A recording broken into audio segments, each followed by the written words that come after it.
que tu lembra dele agora? Tu lembra, que detalhe dessa entrevista te lembra agora, nesse instante, que te marcou? Cara, o Hélice assim, assado. Aí entra... Te surpreendeu positivamente ou negativamente? Como é que foi? Foi muito legal, mas eu também já era um pouco macaco velho, e é uma estratégia que eu usava e continuarei usando, assim, para esses artistas internacionais. O que eu fiz, cara? E foi a primeira estrategicamente começou com Alice Cooper, e depois eu fui aplicando isso em outros artistas.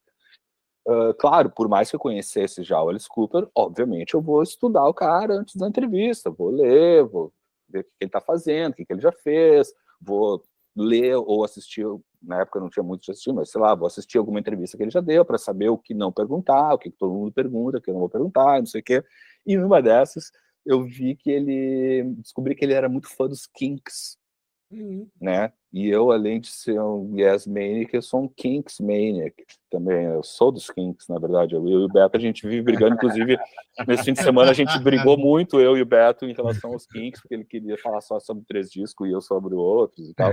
Enfim, Kinks é uma banda que eu gosto muito. Inclusive, ele estava me mandando um WhatsApp há pouco, que eu vi que surgiu aqui. Chinês, e esses 3 aqui da época da gravadora tal, tu não tem, né? E eu, putz, não tem, ok. Mas, cara, o que eu fiz? Aí eu descobri que o Alice Cooper era muito fã dos Kinks, e eu também sou muito fã dos Kinks, e eu tinha uma camisa dos Kinks. O que eu fiz? Foi. Terninho preto, pá, e uma camisa dos Kinks. No que ele abriu a porta do quarto, ele olhou, yeah, one of the Kinks, já ganhou o cara com a camiseta, entendeu? Então o cara baixou a guarda ali, entendeu? Já. E aí o papo, ele viu que não era um repórter engravatadinho de bundão que pegou ali, vai saber, como é que vai ser seu show, quantas músicas, quem vai tocar, não sei o quê. Não, daí o papo já começou na hora da camiseta, já começamos a falar de Kinks antes de começar a gravar, entendeu? Aí o cara baixou a guarda. E assim foi. Daí, pô, me lembro, assim, de uma das coisas que ele me falou, isso até foi pro ar e tal, estava gravado, que o Alice Cooper foi um dos primeiros grandes artistas internacionais a tocar no Brasil, né, nos anos 70, né? Sim, da história da cobra e tal, né? Exato. Que a Rita Lee roubou e tal.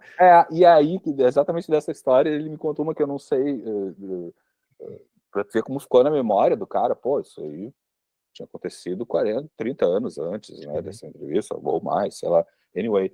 E aí daí aquelas coisas, algumas perguntas óbvias, assim, que até fazia sentido lá, e contei, cara, pô, tu sabe que foi um dos primeiros a tocar no Brasil, internacionais e tal, que lembrança tu tem daquela vinda aqui, porque era meio que desbravando, e era mesmo, né, desbravando um novo mercado para os artistas internacionais, inclusive, né, e aí ele larga algo tipo assim, sabe, tentar traduzir em português, ele disse, cara, eu me lembro dele mesmo que ele até chamou o manager dele, que devia ser manager do cara, né, até hoje, ou na época, assim, que disputa velha, que tu vê assim, pá, que esse cara velhinho que tá ali de cabelo branco já deve ter visto com Alice Cooper, hein? E aí o cara olhou, me lembro que eu tava entrevistando ele, assim, né, na frente e tal, daí a gente fez uma entrevista numa escadaria e tal, na frente de uma escadaria do Sheraton ali. E aí eu me lembro que nessa hora ele, a lembrança que eu tenho mais incrível do Brasil foi que depois do show, a manchete, foi manchete no jornal, eu acho que foi no Globo, whatever. Enfim, num jornal impresso, a manchete era Macumba. Era só isso, a manchete era qual é o nome daquele estádio lá, do ginásio lá, não sei se era o Ibirapuera. Em Sampa, sei lá, anyway. Portuguesa, que tinha tocado? Foi num gigantinho lá, não sei se foi em São Paulo, no Rio, agora não me lembro mais, mas eu me lembro que... Canindé era da Portuguesa. Não, então acho que foi no... Morumbi, enfim, tá. Bom, enfim. Enfim, mas é tipo como se fosse aqui em Porto Alegre é o ginásio Gigantinho, a manchete era Macumba no Gigantinho. Era só isso a manchete. E a foto de capa era o Alice Cooper com a cobra, que depois a Rita Lee conta aquela história também. Então, essas conexões, assim, muito engraçado. Eu me lembro da cena, porque ele conta isso, pô, tu vê que ficou na memória do cara. E a palavra macumba não é uma palavra muito comum em inglês também, né? Vamos ver, né? Não. É que nem voodoo, né? Assim, é voodoo, exato. Era uma coisa chocante. Mas eu lembro que ele falou, olhando na minha cara, assim, Macumba. Daí ele chamava o manager dele. Macumba. E eu sentado rindo na frente dele. Assim. Essa foi demais, assim, cara. Então, do Alice Cooper tem essa lembrança assim, muito viva. Assim. E aí eu passei a usar essa técnica das camisetas. Sim. Com outros artistas. Até para armar cisânia. Teve o que foi. Vocês me perdoem, como é o nome dele? Foi uma entrevista que eu fiz com um cara que era foi daí pra Band já. Depois eu fui fazer o festival Pepsi. Ótimo sininho, esteja por dentro do nosso canal.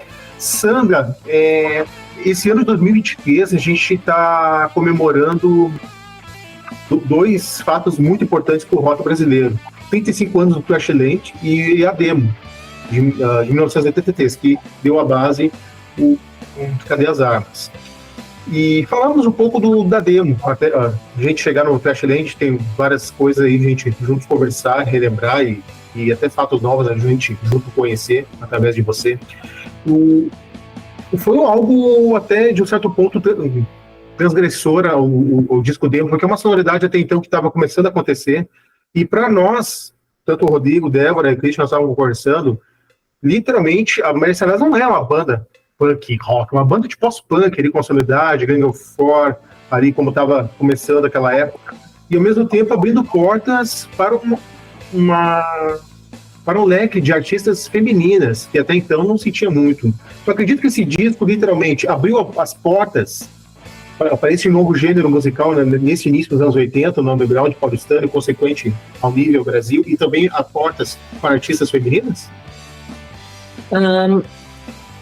Bom, eu não sei, porque assim, quando a gente faz, a gente não tem dificuldade de se olhar de fora, né?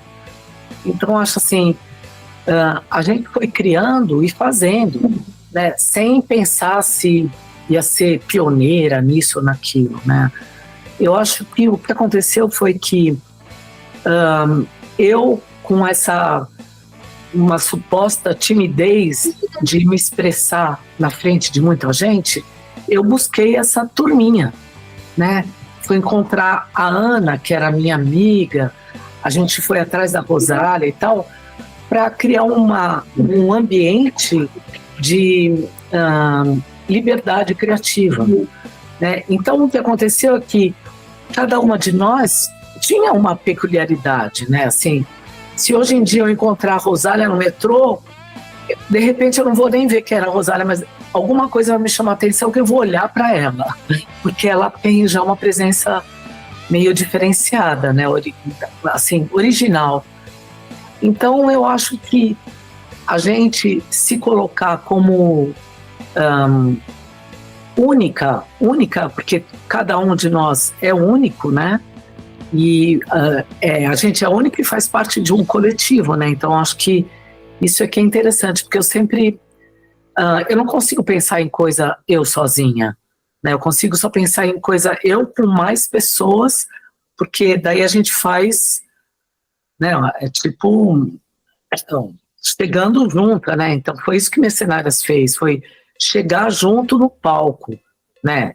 Porque não é fácil chegar num palco, né? Não é fácil você se colocar, porque a criação é uma coisa sua, assim, privada, né? Assim, é uma coisa que você está se abrindo para o mundo, né? Então, você chegar num palco com mais gente que está apoiando aquela ideia é mais fácil.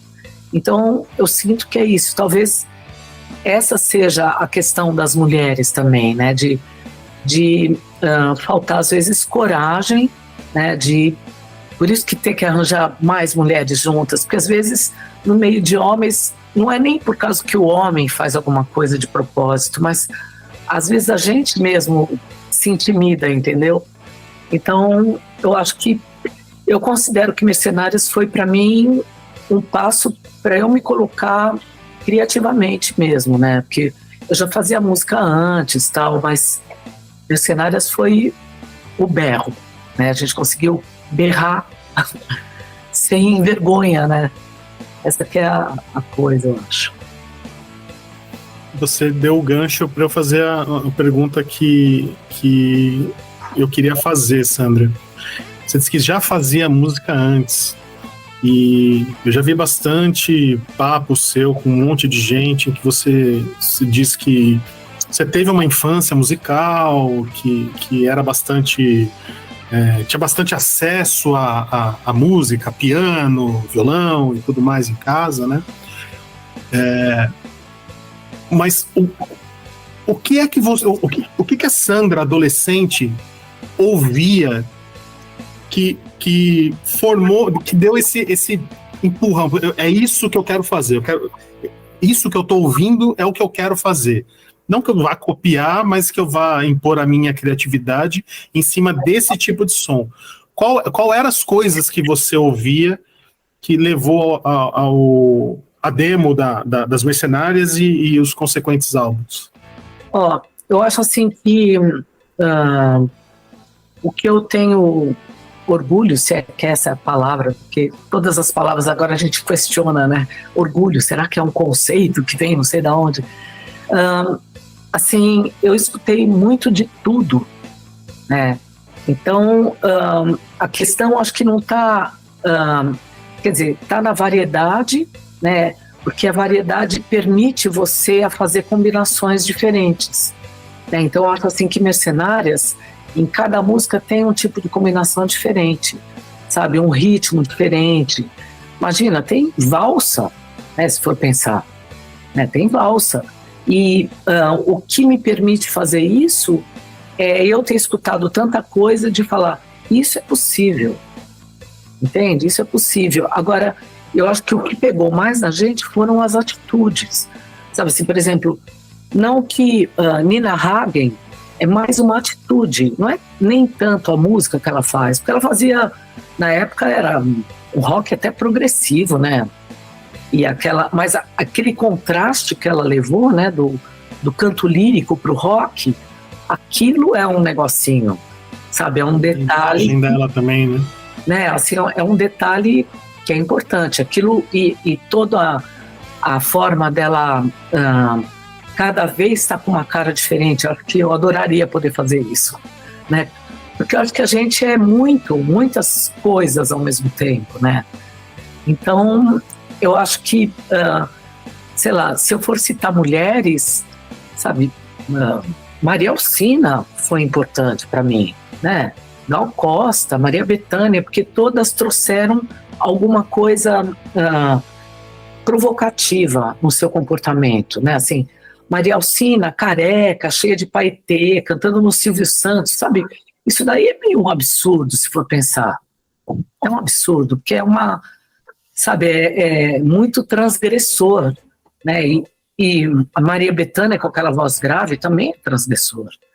Então, eu acho que essas pessoas mostraram a possibilidade de você ser alguma coisa que não existe, né? Porque